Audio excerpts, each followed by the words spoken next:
with three presentations. The first is by Mr. Walid Abu Huwaid from the Mechanical Engineering Department, who is advised by Professor Fouad Azizi from the Chemical Engineering Department. And the talk is entitled Hydrodynamics and Mixing Characterization of Laminar Flow in a Novel Static Mixing. We have 12 minutes plus 3 minutes for question and answer. Hello everybody. So today I'm going to introduce a new topic about hydrodynamics and mixing characterization of laminar flow in a novel static mixer. So this study focuses on a tubular contactor equipped with a static mixer. So a tubular contactor approaches the plug flow conditions and the turbulence characteristics responsible for micromixing are well known. Regarding the static mixer, a static mixer is a device used for mixing of continuous mixing of fluid elements. This fluid element could be a liquid, or it could be gas, or it could be invisible liquids. The static mixers are gaining high momentum as they are due to their process intensification equipment, and depending on the mixer used, a uniform flow field across the pipe flow cross-sectional area can be obtained at low operational cost and enhanced safety. And up to 15,000 volt reduction in time required to mix high viscosity miscible liquids was achieved. So here are some commercial static mixers available, and the most important one used in the industrial is the Kinix static mixer. So now I am going to introduce a new type of static mixer called the stream type static mixer.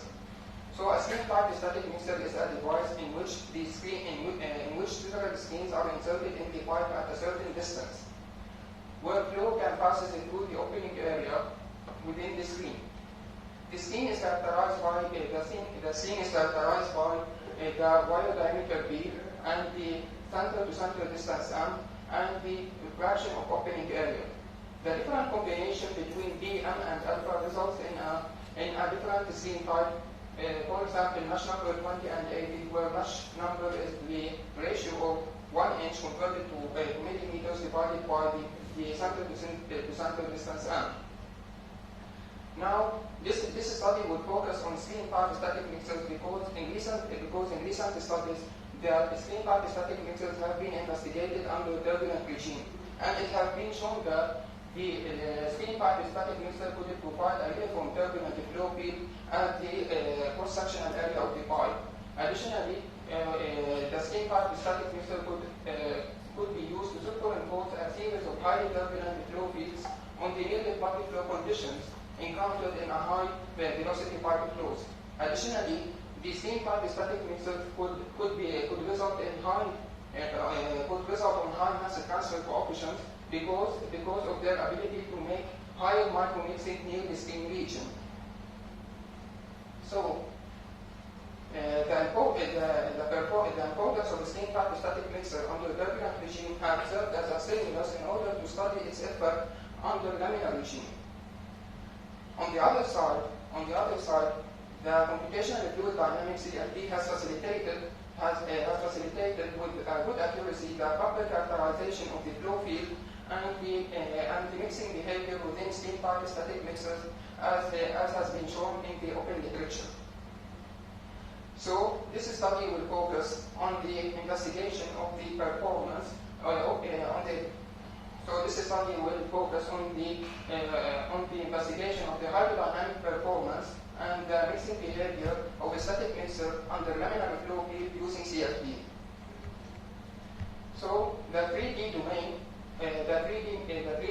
was built using AutoCAD, and due to the symmetric flow field, the border of the pipe has been used.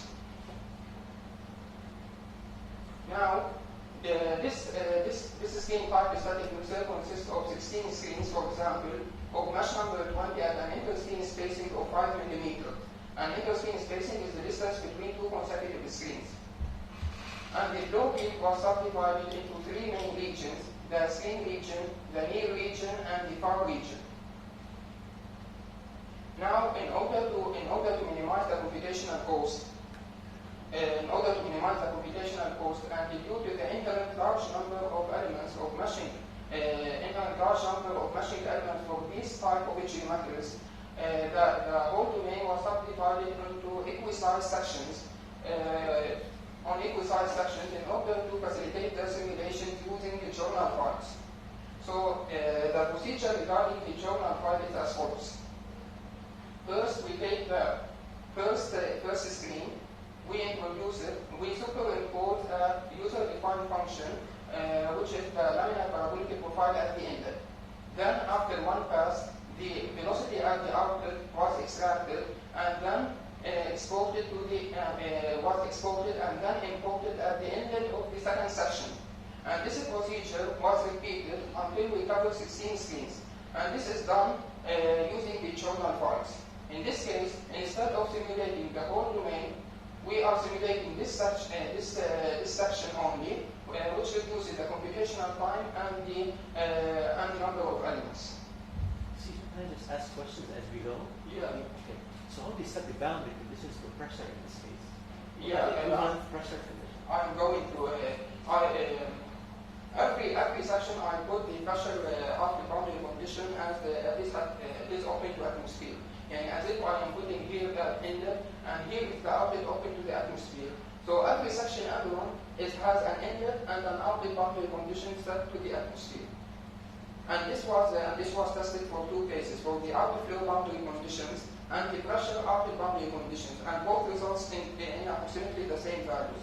Because outlet flow boundary condition is used only for fully developed boundary condition at outlet. However, pressure outlet would be set even though the outlet boundary conditions are not fully developed. So there is no delta pressure? There is a delta pressure P. And now I'm going to introduce the effect of delta P per screen and show that it will not affect the result in the coming section. So, the 3D simulation was done using the axis fluent, and in order to discretize the domain,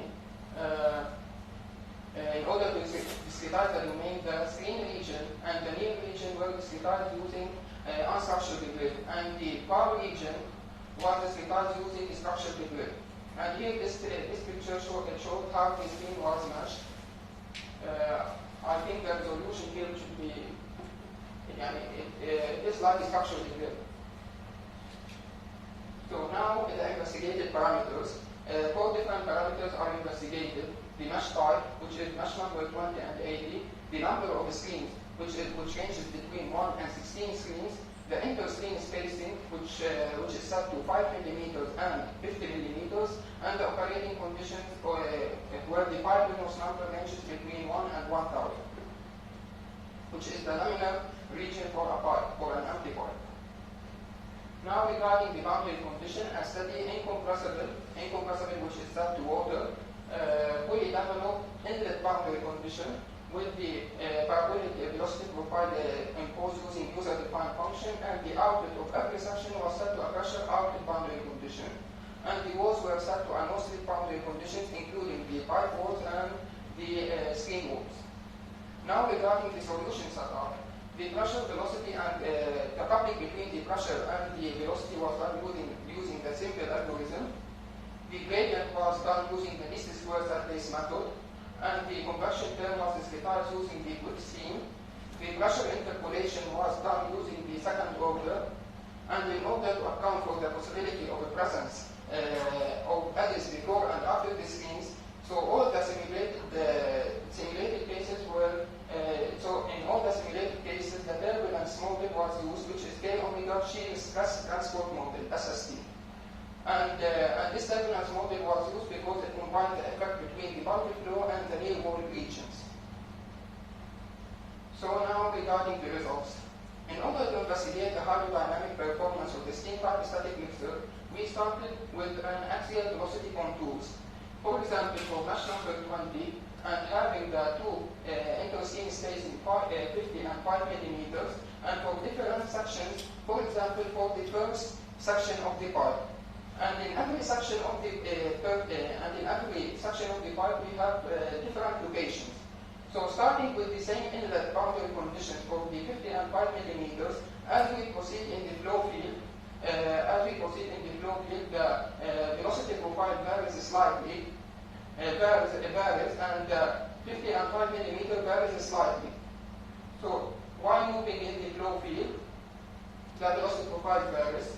However, the velocity profile between 50 and 5 millimeter varies significantly at outlet, and this will affect the flow field in the following passes. And this indicates that the inter-skin spacing is important in predicting the hydrodynamics flow field of the steam pipe static mixer. Now, the normalized axial velocity. This figure shows the normalized axial velocity with respect to the initial maximum center line velocity. For different locations, for the eighth screen, for a pipe Venus number of 1,000 at inter-screen spacing of 50 millimeters. So it should be noted that as the velocity profile varies only the velocity profile after screen 2.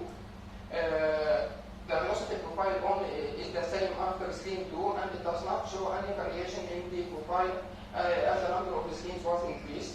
And the flattening behavior of the velocity is important just before the screen, and how it is fluctuating as the flow field was passing the screen. And this is related to the mesh of the diameter. Now, the pressure drop. This figure shows the pressure drop per screen for the 16th section, and it should be noted that the pressure drop per screen increases as Reynolds increases and as mesh number increases. However, for example, regardless of the inter-screen spacing, as the number of screens was increased, the pressure drop per screen was constant at low Reynolds number. However, at higher Reynolds number, the pressure drop per screen varies slightly, and as the inter-screen spacing was changed and the number of screens were increased. Now this figure shows the static pressure and the dynamic pressure. It is to be noted that the pressure drop just after the screen reaches a minimum due to the maximum velocity, and this pressure drop was recovered as the flow passes through as the flow continues away from the screen, and it is plotted with respect to the normalized axial location, where 0.5 is related to the screen section, and it ranges between 0 and 1, 0 for the inlet and 1 for the outlet. Now, in order to test the mixing behavior, two different parameters were used: the extensional efficiency, which is related to the elongation of the flow and the rotation of the flow of the fluid elements. And it should be noted that the extensional efficiency ranges between 0 and 1, where 0 is related to the elongation for the pure rotational flow, and 1 is related to pure elongational flow, and 0.5 is related to the shear flow, which is encountered in an empty pipe under laminar flow behavior. This figure is for mesh number 80 at different locations for an inter-screen spacing of 50 millimeter and a pipe Reynolds number of 1,000. It is clear that the extensional efficiency was high, which means elongation is high just before the screen, whereas after the screen, the extensional efficiency decreases, and this is due to the squeezing of the fluid elements, within the screen. Now this figure shows the Poincaré plot, where a set of particles were injected at the inlet, in a small concentrated area at the center line of the inlet, and they are allowed to move with the flow without altering the flow behavior. And then the location of the particles at every section was reported, and then we have 16 sections, and we have 16 reported locations for the particles. These locations are superimposed over each other to get what is called a Poincaré plot. So here we have mesh number 20 and mesh number 80 which shows that mesh number 20 results in a better distribution for the particles, which is better for mixing. Decrease the food. Yeah. Okay. So, in conclusion, I will talk about it briefly. In conclusion, we can say that a 3D CFD model was investigated to test the hydrodynamics and the mixing characterization of the flow field under laminar region, and the parameters that we have tested, the four parameters, showed that they have a clear effect on the hydrodynamics and the mixing behavior of the steam pipe static mix. Thank you.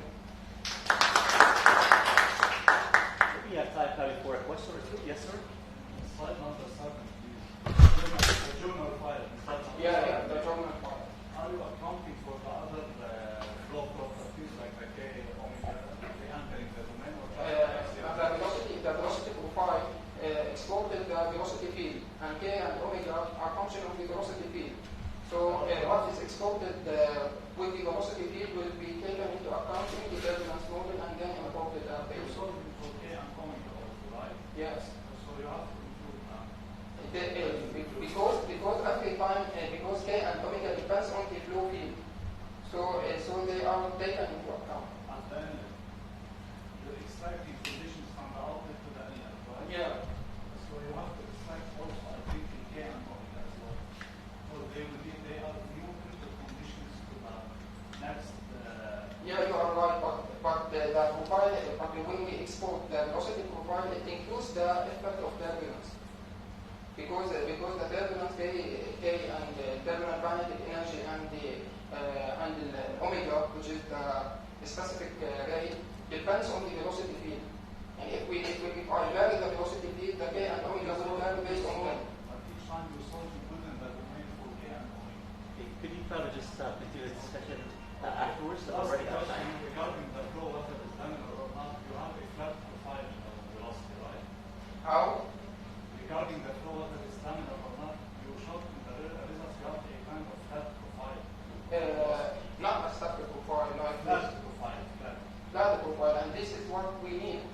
So is it scale or laminar?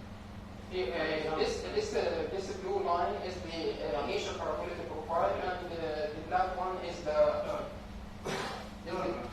So it's shifting to urban flow because the profile is almost flat.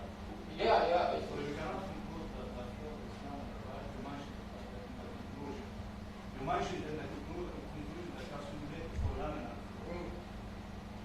This indicates that you have. Okay, so we just move on to the next question. One question, if you don't mind. One more question. All right, let's comment regarding the mesh size. Do you treat mesh size as a variable or not? Yeah, it is variable. I have Can you show some results? I have tested the Can you show some results that show results versus number of elements? I have them, but I haven't introduced them here. But I studied a grid independence test using a grid convergence index, which is highly recommended in the literature for grid independence test. Okay, thank you very much. Okay, our next topic is given by Miss Najma Oshaman Biki, and she is advisee of Professor Huwaida Al-Harithi in the Architecture and Design, and her presentation is entitled A Cultural Heritage-Led Regeneration Strategy for Historical Sites, the Case Study of Tehran. Miss Najma.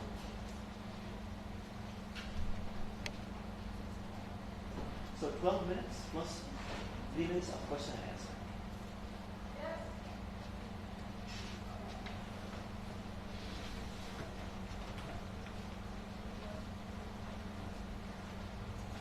So hello everybody, and thank you for coming to a little part of architecture.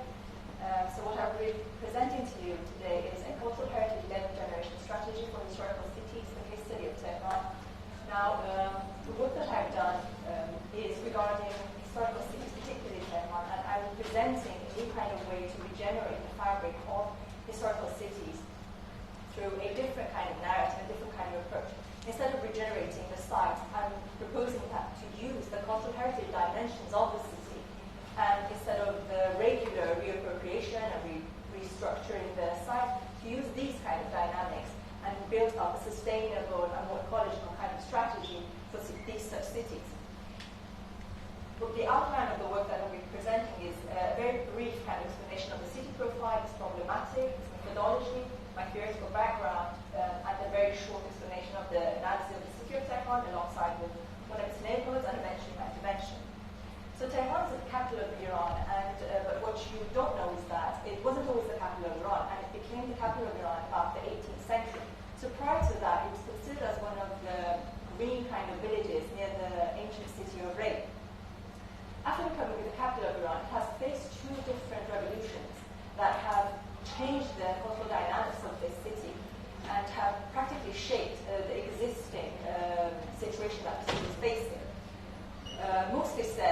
the revolution in 1925 and 1979 changed the social and the spatial patterns and alongside the cultural heritage that the city had. Due to all of these organizational processes, the three main nucleus is what I call cultural heritage nucleus can be identified in the city of Tehran, which is Ray, city center of Tehran, and Tajish neighborhood.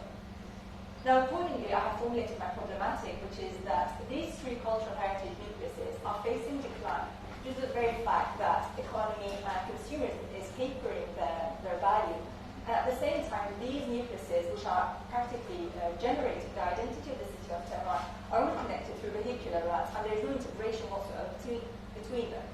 So the question that I formulated was that how can strategic design intervention focused on cultural heritage regenerate spatially the cultural dimension of Tehran nucleuses? And accordingly, I kind of broke down my main question to smaller questions like how to link spatially sites that act according to different kind of particular social spatial practices, and how to use the voids and different urban breaks to connect these together. My hypothesis is that the conception of the city, particularly historical cities, the tangible and the intangible cultural heritage dynamics should be integrated together, and the problematic should be tackled on multiple scales. And at the same time, to respond to the social spatial practices that are anchored within the open spaces, the best kind of approach is using the public domain as facilitators for anchoring these two cultural heritage dynamics.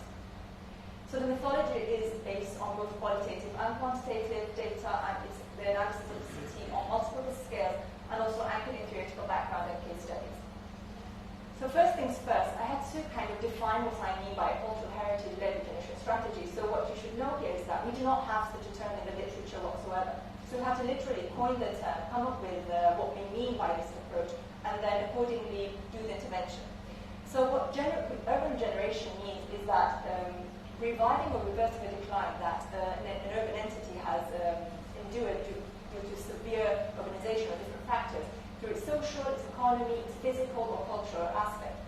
But some, or we could say the majority of the scholars at present believe that a cultural kind of approach is a catalyst that can actually revive an entity both for the social and the physical and the economy. Further on, the best kind of regeneration is done through the public domain, because after all, culture is best practice on the public domain. Now, I keep on using the term cultural heritage. So first I have to define what I mean by cultural heritage according to icons. And they say that it's a way of expressing the lives of the previous generations that has been handed out from one generation to another. But at the same time, many scholars at present particularly say that it doesn't necessarily have to have a long age, but it could be relatively new, but at the same time it has to have some kind of values, which we would say is either related to the Piaget values or the Knox values.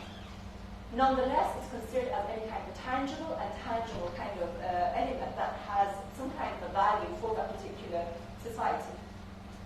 And by tangible and intangible, I mean like the tangible whether in the natural form or in the built form, and in the intangible, the social spatial practices and the norms that a society has. The first time that cultural heritage and regeneration were used parallel together was in Shanghai World Expo 2010 by Rivo Allen, one of the experts of cultural heritage, and he proposed that when we're speaking about regeneration regarding historical cities, it's best done through its cultural heritage, to the very fact that cultural heritage is the very reason why these entities have urbanized, and it has actually nurtured their urbanization. And this kind of force, it could be a driving force that could prevent any kind of future decline.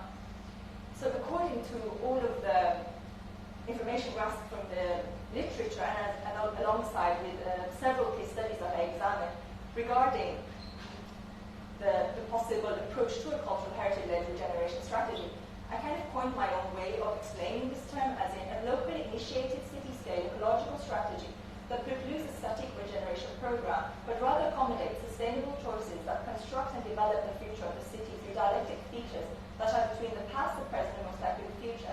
This regeneration strategy is a cross-disciplinary systems thinking strategy that combines a mosaic of methodologies related to a continuous dialogue between the contemporary needs and historical inherited cultural values. So according to my what I formulated, I look at the city from both its the city of Tehran, and I analyze it through its natural cultural heritage, its built cultural heritage, and also its intangible cultural heritage,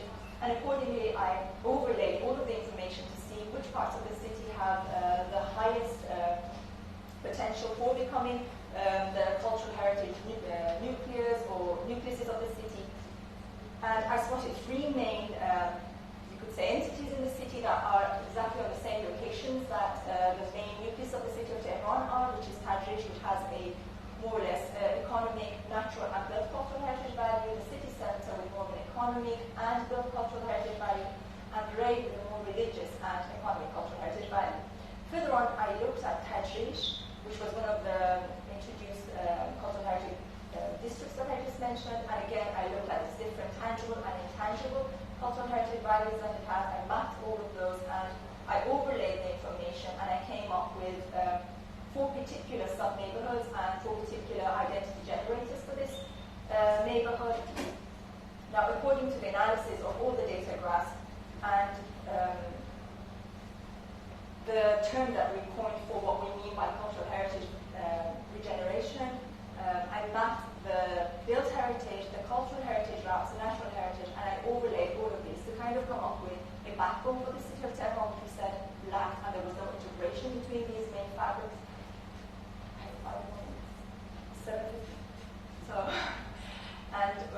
Which I call the Green Cultural Corridor.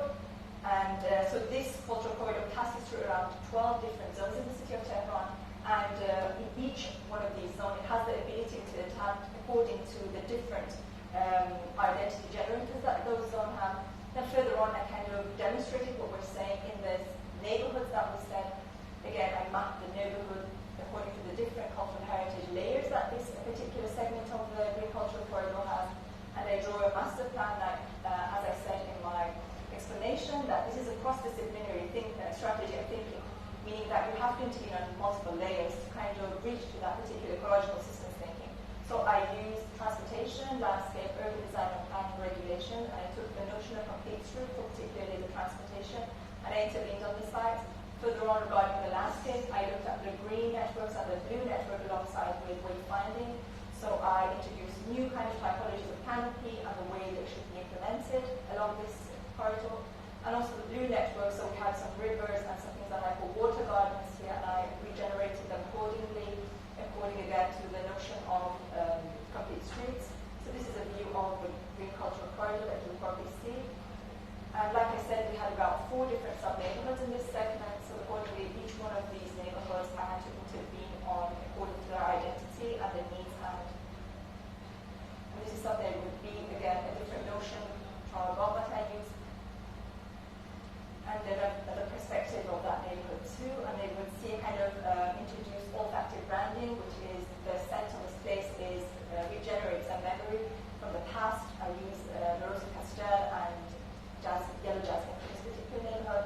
Neighborhood did have a very strong identity, therefore it only needed kind of integration of the tangible and intangible, so introduce some kind of structures that would allow the artisans and the local dwellers to use for different festivities. And further on, we also looked at the private domain, and we introduced some kind of regulations for that, and also we introduced some kind of institutional framework. So as in the ICHQ, which is the Iran's Cultural Heritage and Tourism Organization, to be the main leader in this kind of intervention alongside the municipality and the neighborhood initiatives to cooperate with him. And finally, I would say that this, what I'm introducing here is not a final product, definitely, but it's more of a combination of the systems that are manipulated by those users. Therefore, I am not any desire capable of saying exactly what stories they're going to tell or how the space will be used. At the same time, the design spaces have the ability to adapt themselves during the different evolutions of the city and the development that it faces. And also the unified regeneration landscape that I'm introducing on the entire Green Cultural Corridor will be recognizable in the this kind of atmosphere that the city, or we say schizoid perspective that the city gives. And finally, like I said, one of the problematics was the non-reflection of the tangible and the intangible. So why introducing the outdoor with the outdoor and the indoor experience through sequences of cultural heritage narratives, we kind of are integrating that layer too. And thank you for listening. Thank you, Ms. Fiji. We probably have time for a quick question or two. Anybody in the audience? So just out of curiosity, the regeneration strategy, typically how much time does it take to integrate these So usually when we're introducing a regeneration strategy, we phase it, and depending on the desperation of the site and what it needs first, the different phases of the regeneration is implemented. In my case, so here I'm not discussing at all the regeneration in my thesis, it's a huge chapter. So the phasing of the project usually starts with what needs less money, and the dwellers are capable of kind of pulling in and helping to be implemented. So in my case, it was going to be started in the private domain because the people and the dwellers of that particular segment of the agricultural corridor are very active. And through the interviews that I did, they were even eager to kind of put some of their own kind of revenue into the regeneration that was proposing.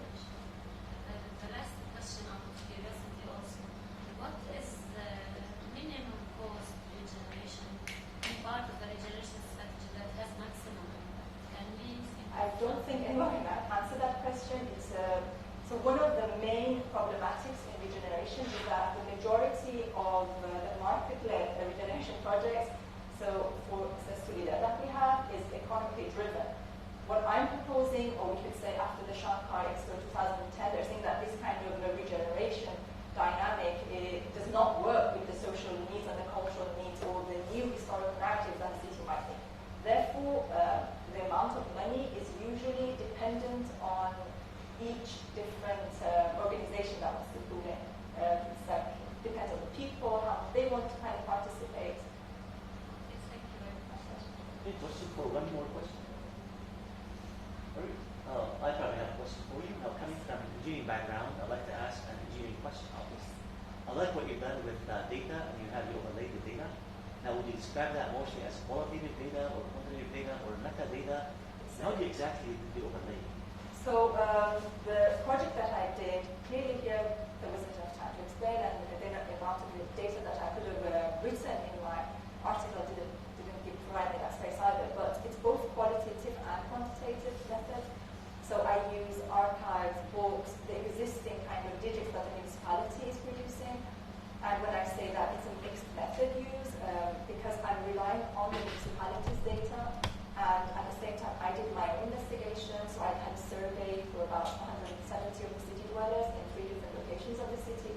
So some of the data is even what I've extracted from the site. So I don't know if I answered the question. Very nice. Thank you. Thank you. All right, well, next speaker is Ms. Watfa Najdi. And she's an advisee of Professor Mona Harb in the Architecture and Design department. And her title is Refugee Enterprises and Urban Impacts, the case of Syrian entrepreneurs in Beirut.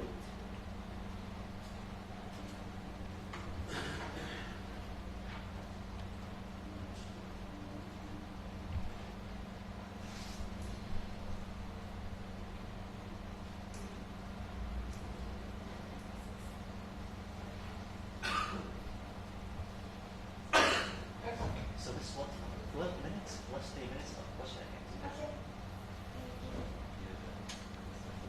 Okay, so my paper investigates the experiences of Syrian business owners who were able to establish micro, small, and medium enterprises in Beirut after 2011. While these businesses certainly do not represent a majority of the refugee population in Lebanon, I argue that rather than being competition, Syrian enterprises are complementary to Lebanese businesses and are enriching spatial practices in the city. By analyzing the motivation, enablers, and barriers that accompany the process of starting a business, I'll be able to demonstrate that Syrian-owned businesses have productive urban economic impacts on cities and towns. So the Syrian conflict that started in 2011 and is still going on until today, resulted in one of the worst humanitarian crises of our time. More than 1 million Syrians fleeing the war sought refuge in Lebanon. The absence of clear governmental policy regarding the Syrian presence in Lebanon left Syrian refugees struggling with financial problems, security, and discrimination. Until 2014, the government maintained a policy of inaction towards the refugee crisis. Additionally, the Lebanese government refused the establishment of camps, and thus Syrian refugees had to move to settle. A lot of Syrian refugees had to settle in urban neighborhoods. refugee number rose from 18,000 refugees to 1 million refugees. Okay, as for the second phase of the Lebanese government response, following 2014 and after the Syrian elections, the government response shifted and closed doors in Syrians, adopting a series of measures in early 2015 that sealed borders and restricted Syrians' access to work and altered their legal status in Lebanon. UNHCR was asked to stop registering refugees, and thus Syrians in Lebanon were labeled as displaced instead of being labeled as refugees. Following these restrictions, also refugees were no longer allowed to work in Lebanon unless they secure a sponsorship and a work permit. And they were only allowed to work in sectors as construction, agriculture, and cleaning. For other labor sectors, bureaucratic and financial constraints are higher and work permits are more expensive. However, in 2016, following the London meetings between international donors and international community, the international community mobilized its stakeholders to pledge support to host countries beyond humanitarian assistance. One of the key strategies believed to ameliorate the crisis situation was employment creation and integration in labor markets. Okay, so as a result of the presence of Syrian refugees in Lebanon, neighborhoods in Beirut witnessed several changes. These changes were not limited to the gloomy image of the destitute beggar. Some streets witnessed an increase in retail activities with the arrival of Syrian refugees. The sight of Syrian employees, customers, and cars along the streets was obvious. In addition, new businesses that were named after Syrian cities or towns in Syria began to emerge. The prevailing perception is that these businesses are competition to the Lebanese businesses, which led to violent reactions on the part of host communities and municipalities. Okay, referring to the literature, we know very little about the economic lives of refugees, let alone their self-employment activity. Admittedly, studies on refugees often fail to account for internal diversity. As such, refugees are commonly regarded as single homogeneous groups and are usually labeled by the media as benefit-dependent people that pose socioeconomic threats on host communities. However, many refugees still display evidence of enterprises and self-employment activity. Refugees often arrive with diverse skills, self-employment tendencies, and the need to establish themselves in a new country. While some scholars argue that refugee businesses have limited economic impact, other reports emphasize that their positive impact reaches upon concepts of social inclusion, sustainability, and community cohesion. As such, refugee businesses can provide refugees with income, skills, and the possibility to lead on sustainable livelihoods.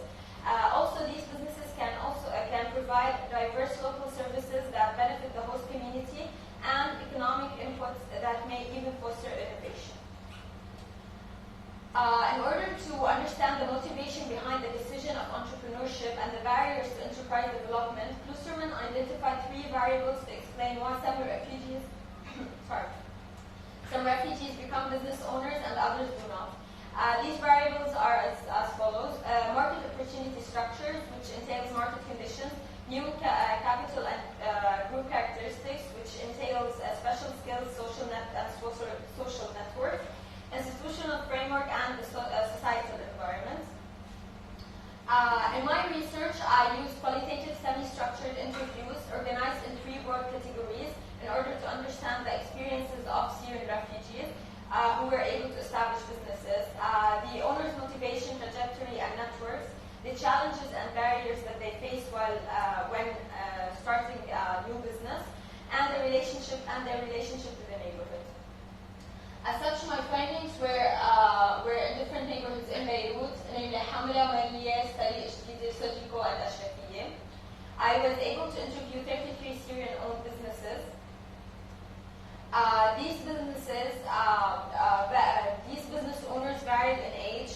Most of them were in their 40s, some were in their 20s and 30s, and only two reported being in their 50s. These businesses were mostly owned by men. Only two women reported owning businesses.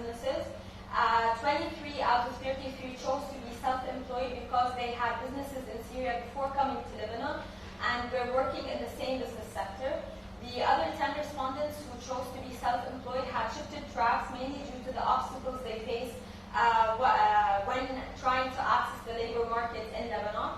And also they need to be free and move about whenever they needed to. Four of these respondents were fresh graduates who were looking to start new businesses outside Syria because the war destroyed the country's most vibrant commercial centers and infrastructure. Okay, so most of the respondents, 20 out of 33, came from Damascus, 5 were from Aleppo, 3 from Madi Banaba, 1 from Ladaiya, and 1 from Deir Zur. In most cases, the decision to establish a business in Beirut came after a few years of waiting to see what will happen. Thus, it was also a decision to remain in Lebanon and invest at least in the near future. Interviewed enterprises opened between 2012 and 2017. 8 out of 33 were opened between 2012 and 2013. Only 3 owners said that they opened in 2014, and this can be attributed to the closed borders, restricted access to work, and the legal status that was imposed on them by the Lebanese government at that time. 10 businesses opened in 2016 and 9 in 2017. Out of 33 businesses, 14 are named after Syrian towns or landmarks. Those shops usually have designs that give out a Syrian vibe. Amongst these are 4 Syrian sweet shops, 6 Syrian restaurants, usually located in traditional renovated houses resembling old Damascus houses, and serve Oriental Syrian dishes that seem to appeal to a wide group of people, and 2 Oriental sweet shops that specialize in Syrian sweets. Having a clear reference to Syria doesn't seem to impact the operations and the status of the shops. On the other hand, 7 business owners chose English names as they thought that this would facilitate their access to the Lebanese market. They tend to promote themselves as trendy and non-Syrian specific. One shop owner said that he prefers to maintain a neutral design and an atmosphere that invites in people of different nationalities, since many people would stop coming in if they knew that the shop was owned by a Syrian. Almost all of the respondents stated that starting a business in Lebanon was difficult. In order to overcome these challenges, 16 out of 33 businesses relied on Syrian friends or family members to help them start and promote their businesses. 13 out of 33 had access to Lebanese people who knew staff these were bankers or people in the general security, who facilitated the establishment process of their enterprises. Some of these people became partners in their businesses. It is important to mention that having a Lebanese business partner seemed to have a positive impact on the business operations and performance. So, based on the number of the employees of each business, 8 out of 33 are micro businesses that have less than 3 employees. 10 out of 33 are small enterprises with up to 9 employees. 15 out of 33 are medium enterprises, which have between 10 and 49 employees. As for the typologies of these businesses, 6 out of 33 shops deliver services such as clothing, furniture, offices, electronics, and hairdressing. For the scope of this paper, I chose to focus particularly on businesses that specialize in the food sector, which represent 27 out of 33 of my sample, because these businesses have the most visible urban impacts. And also, these businesses are divided into different categories. The first one was the openly marked Syrian restaurants and fast food places. These were 11 out of 27, and they serve traditional Syrian-specific food. The owners come from an upper middle or higher class. They are either from Damascus or Aleppo. 4 of them have Lebanese partners. This type is not concentrated in one neighborhood, but spread out in different high-end neighborhoods in Beirut, namely Hamra, Shafi, Sodiko, and Verdun. A subtype of this category is the Syrian nightclub, which practically serves the same type of food, but also includes an additional entertainment program in Arabic that provides a singer and a band and dancers, etc. Yes. The second type is the mahmasa, or the Syrian sweet spices. These were 7 out of 27.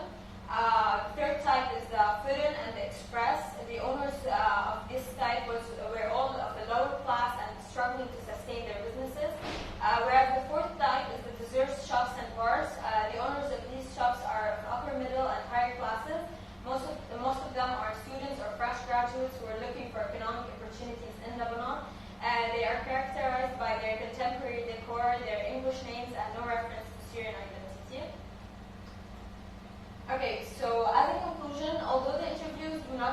sufficient information to extract findings regarding the contribution of Syrian businesses to the economic life of Beirut, I can hypothesize cautiously that it is likely that Syrian businesses are healthy competition as they add and complement existing markets in Beirut by offering commercial activities and creating new trends, enriching street life and diversifying retail activities. While some of these entrepreneurs are struggling to survive, others are coping well under the circumstances, and still others seem to be comfortable and even successful as their businesses are prospering. In that sense, my work aims to debunk the discriminatory and reductionist discourse on Syrian refugees as being an economic burden, and a social threat, and help understand the diverse experiences of Syrian businesses in Beirut. Thank you. Thank you, Ms. Watfa. Appreciate you being the last speaker. Last but not least. So we'd like to entertain probably 1 or 2 questions from the audience. I have to say, when you first started talking, I was happy. It sounded like you had some inclusive study that could help show people that Syrian businesses are complementary to the market. But I failed to see this. It felt more like it's just a survey.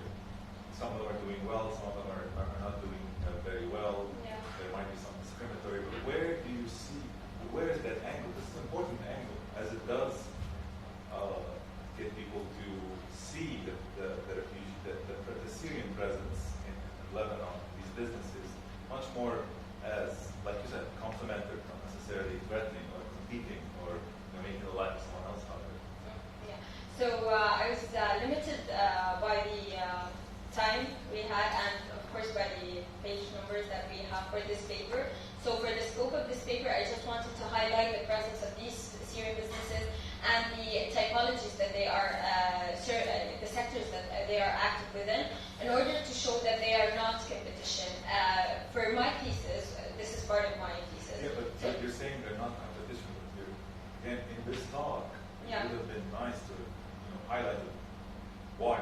So if someone goes through this, come out with this feeling, which is a good feeling that he comes out with. It's complementary. That word initially when you said, I got excited. I was going to see something. Some of the shops that you showed, I shop at.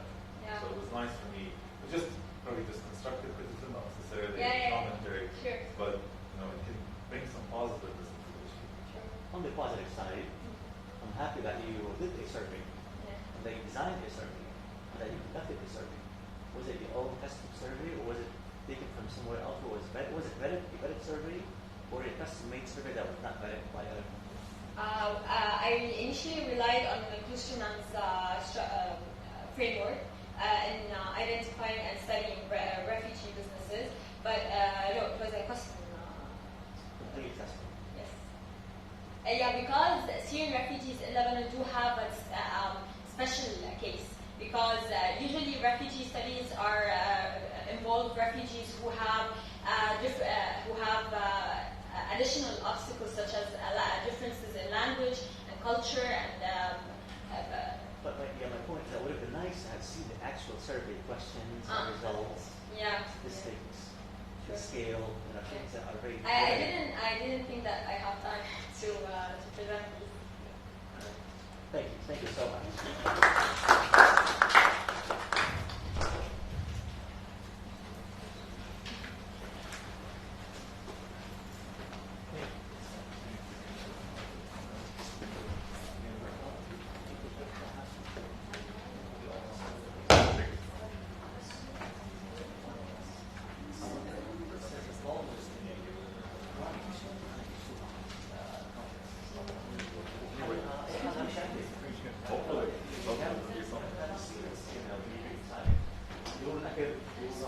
Yeah, what else can I do? I'm with you.